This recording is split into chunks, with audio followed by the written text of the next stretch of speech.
Hey everyone, I was waiting for the your live caption to come on. I have my notes down. I just wanted to first and foremost send out a very welcome thank you for everyone that participated on the event on April 4th, last Saturday's event. I wanted to send out this video to you because numerically, for those that were part of the event, for those that heard about it, or for those who didn't hear about it, numerically added up to 444. So I call it the 444 event because April is the fourth month. We did it on the fourth day. And the year 2020 adds up to 4 with 2 plus 0 plus 2 plus 0.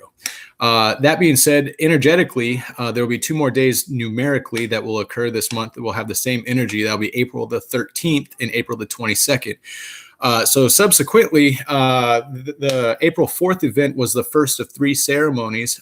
There will be more information coming out about the ceremony being done or the event being done on April 22nd that will incorporate the Bridge to Peace project, as well as just the intent and energy throughout the world. But specifically in this video, I'm going to talk about the April 13th event. So the April 13th event is going to build off and incorporate all of the energy that was promoted and put out there on the April 4th event. I have my notes, so I will be looking down at here. That way I stay on topic.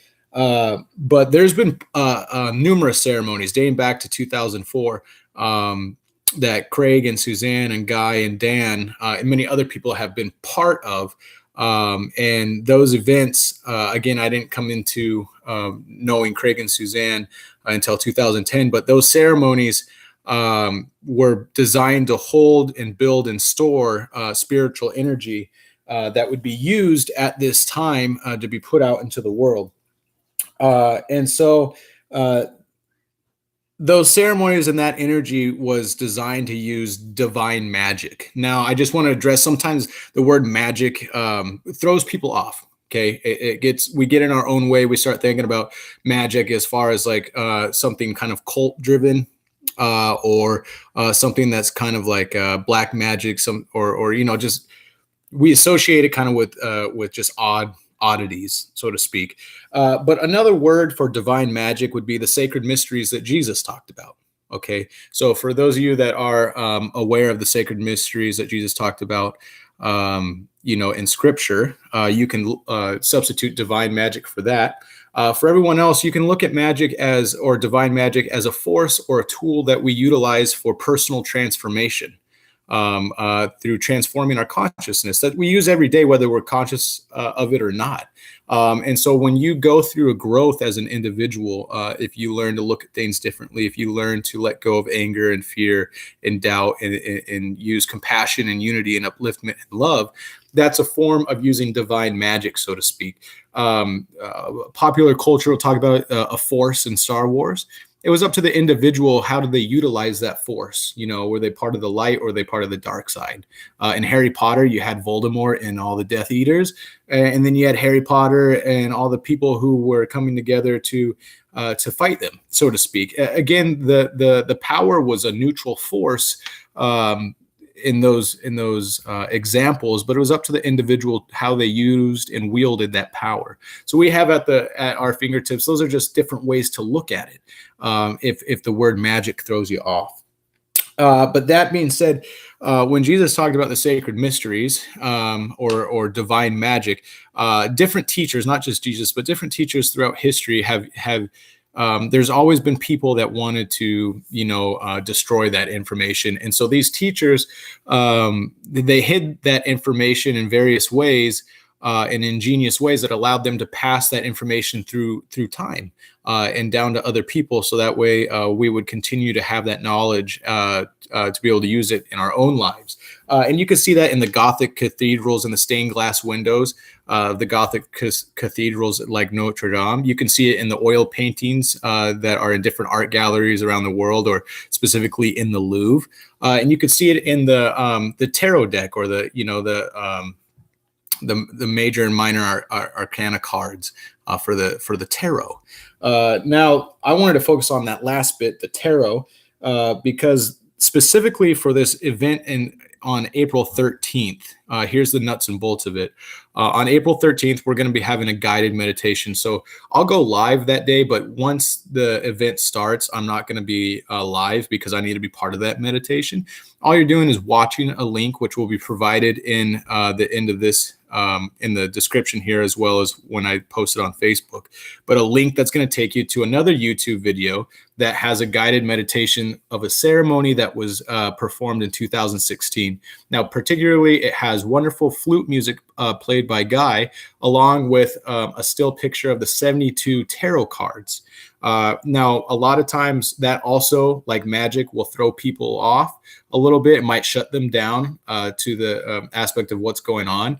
The tarot is not simply a tool of divination, but it's another form that has allowed the sacred mysteries of conscious transformation or personal transformation to be spread throughout history.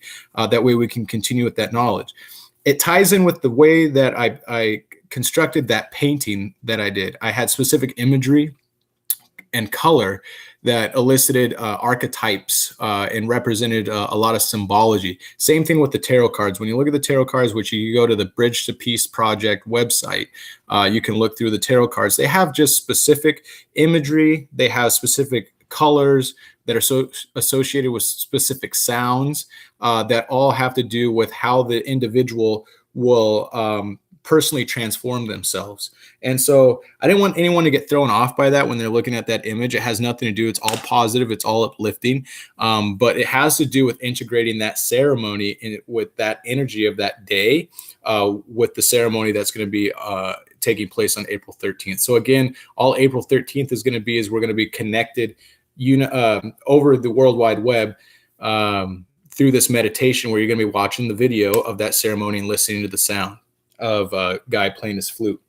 So why are we doing this?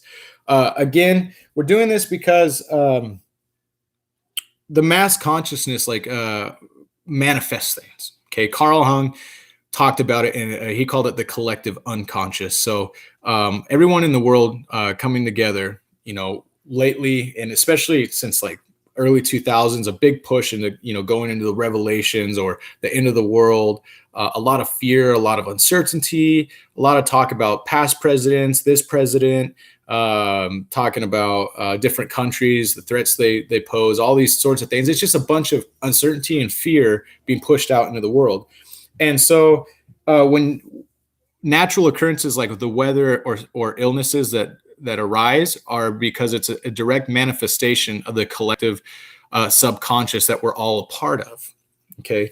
And so a lot of that times things will manifest because our spirits or our divine sparks within each of us always have the betterment of ourselves and the collective world at the forefront. And so sometimes something will come along naturally, like COVID-19. Okay.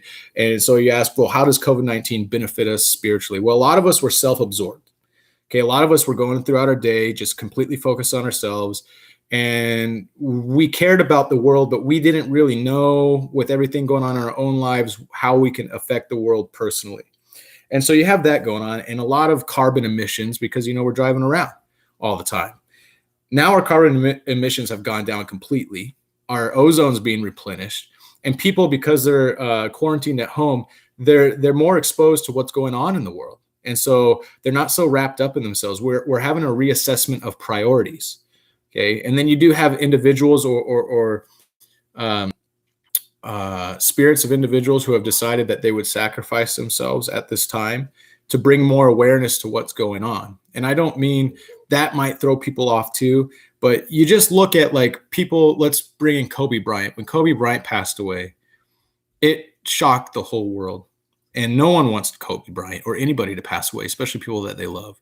But when you experience something so traumatic like that, it brings about great change within you. And so this was an opportunity that the people that have passed along, of course, we don't want them to pass along, but it's teaching us to reprioritize and reassess what we want to do. We're witnessing first responders sacrificing everything to be exposed to these things so they can help people. We're witnessing people sharing commodities with people. We're witnessing just people coming together and using the mass consciousness, which is on the World Wide Web right now. This is how we're primarily connected and speaking to each other. And so we're witnessing all of those things that are bringing us together. And so the last thing I want to say, that we're trying to utilize this energy at this time to create this. If from a mass consciousness standpoint, we've created this COVID-19, then we can stop it as well. Okay. And so some of you may be asking, this kind of ran through my head, of so many people around the world, millions and billions of people have been putting out all this fear and all this energy, unbeknownst to them, that's just what they're thinking about. That's what they're putting out there. And how can a little bit of people, say 20, 50, 100, 100,000, a million, even let's say 10 million people, how does it have, that sort of energy have the same impact that billions of people negative energy has? Well, what I was reminded of is the movies Monsters, Inc. Monsters, Inc., if you have never seen it, they take the monsters to power their city would generate electricity by scaring children. And so they'd go in, they creep, and they boo, scare them, and the children would scream. The screams would fill up these containers with amount of energy that they'd use those containers to then power their city. Well, in the middle of the movie and at the end of the movie, they actually learn that if the monsters use the same energy to make a child laugh and giggle, the result was exponential. The laughter, giggling, or the positivity that the child would generate would fill up tenfold amount of canisters that they could power their city. And so the same thing applies here. That's what I was trying to meditate and pray on is, how can we do this? We don't need millions of people to come together and think positively to create a change. We just need a little bit, because a little bit of people band together with the same intent and the same energy to promote that well-being out there is going to work exponentially tenfold against anything negative that's out there. So first and foremost, just want to thank you again for watching this video. I hope you made it all the way through. I love you guys. I was trying to keep it relatively short, but there's a lot of information that's packed in there. If you need to, you could personally message me. Follow any of the links down below, or you can just rewatch this video. Again, the next ceremony is going to be on April the 13th. I highly encourage you to participate. Even if it seems odd or funny to you, just keep an open mind, keep an open heart, and a commitment that you want to make the world a better place. And that's all you need. So thank you very much. I love you guys. I'll see you later. I'm going to end this stream and I'm going to continue to talk, because usually when I'm doing this, it doesn't end quite